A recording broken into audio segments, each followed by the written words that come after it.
Right, so the Spurs drop another game. And when you look at this Thunder team, right, SGA is taking a lot more of a facilitating role in this offense where for stretches, and especially in this first quarter, I don't believe he had a point. And he is making the Spurs pay for only focusing on him because this Thunder team has so much depth that you can't just rely on, oh, if we stop SGA, that's it. That doesn't work because that allowed for two players to have playoff career highs in the case of Jared McCain having 24 points and Jalen Williams having 18.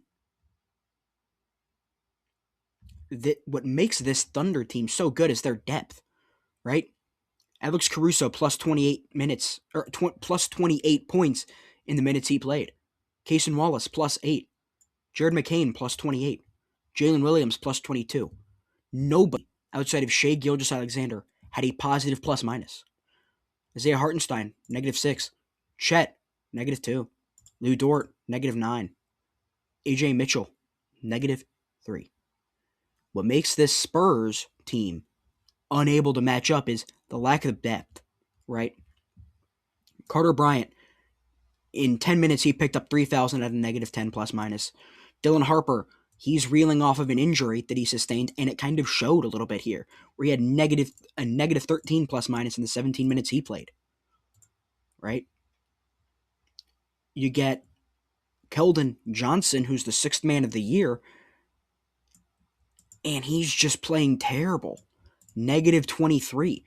And this team without Wembanyama is not a good team. And they get killed in the minutes in which Victor Wembanyama isn't out there. And that is a problem because you're asking Victor Wembanyama to be the best defender on the court, one of the best shooters on the court, the best offensive player on the court, and you're asking him to do all that while playing 40 minutes on the court. So, I mean, it's impossible to think that he only rested for 5 minutes and he won his time on the court by 4, and the Spurs lost by 15. I mean, it is impossible to ask Victor Wembanyama to do it all, and that's kind of what the Spurs are asking, and that goes into the bench disparity that the Spurs have, where they're not a good enough bench to do anything. And when you factor that in with Shai Gilgeous-Alexander being phenomenal, you get a recipe for disaster, and that disaster is losing by 15 at home in Game 3 to go down in the series 2-1